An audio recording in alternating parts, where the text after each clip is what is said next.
Hello everybody, my name is Bee, and today I'm going to kind of show you guys how to black out a motherboard, or rather just paint it.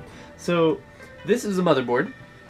Sometimes they come in really ugly colors, like this one has gold all over, and it looks just absolutely terrible. So I don't know why they ever chose to do that, but there is a way to fix it. You can plasti dip it, but I don't recommend that because sometimes plasti dip can melt, and that is not a good thing, especially when you're dealing with these really hot components and stuff. You can actually spray paint it though.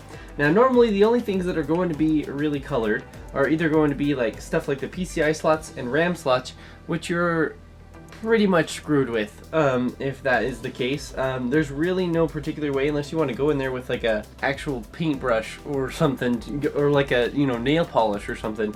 Unless you want to do that, then there's really not too much you can particularly do about it, though Linus Tech Tips has a video of it, and there's a link up there for it. But typically the only things that are going to be colored are going to be your VRM heat sinks, which are going to be typically above and to the left side of your CPU, and then the chipset heatsink as well.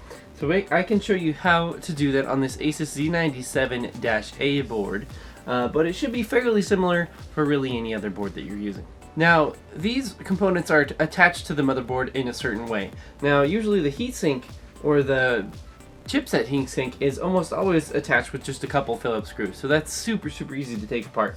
The VRM heatsinks, on the other hand, are a big fat pain in the butt, but they are still removable and replaceable. Now, they basically use a little bit of a pin design where when you push it in, it expands out and snaps into place, and it's really hard to get back out. But what you can do is use some pliers, and with some really careful maneuvering and some manipulating of the springs here, you can sort of squeeze it back through the whole thing. Alright, after a little bit of investigation and pulling up here, I've actually found that this heatsink is not painted, rather there's a metal plate, very thin metal plate on top, and as you can see I've used a little prying tool to kind of lift that up just a little bit, and that is perfect because if you grab some needle nose pliers, you can then work pretty hard, maybe use a heat gun. Try not to rip it apart like I am, but basically just try and pull this whole thing off.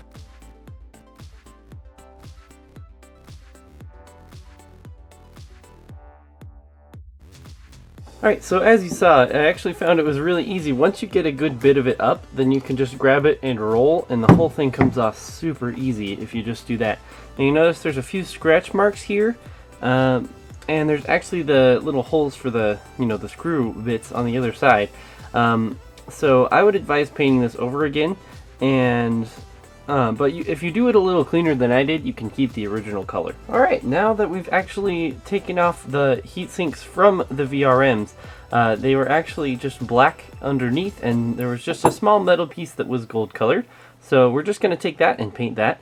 But now that you got all the pieces that you need to paint, grab a piece of cardboard and a can of paint. I advise that it is able to stick to metal and is also a heat resistant. And so I found this SEM primer, self-etching primer, that I've heard actually works really well on this exact application.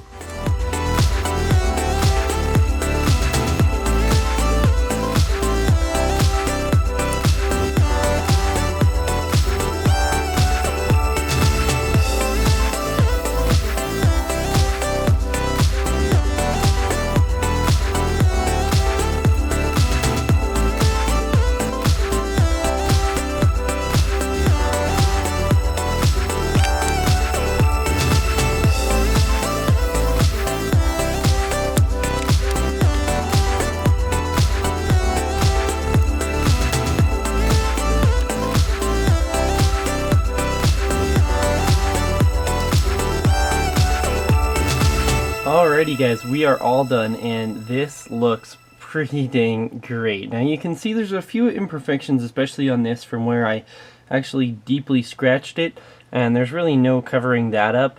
Unless you want to put like your own logo or something on here, grab a sticker, figure out, the dimensions of it, and you can usually do something pretty cool with it. Maybe you even want to paint something else on here. Maybe you're a freaking artist, or maybe you know an artist. That'd be pretty sweet.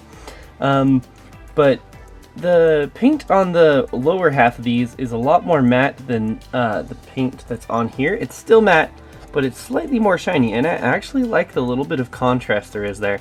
It would look kind of weird if it was all exactly the same color, but man, does it look good. And I'm kind of curious. I don't know what kind of paints there are that are specific to this, but I'm wondering if we can actually paint the actual PCB, because as you can see there's tons and tons of little metal pieces and it looks really messy. And if we taped off, say, the PCI slots, the IO, you know, the CPU socket and the RAM slots, you know, most of the plugs or anything, so nothing really gets messed with, I wonder if we can actually paint the PCB of this motherboard. I'm kind of curious. Maybe we'll have to do that for another video, but if you guys are curious about that, go ahead and leave a like on the video. But that's all for now, guys. Thank you very much for watching today. My name is Beeeyeee.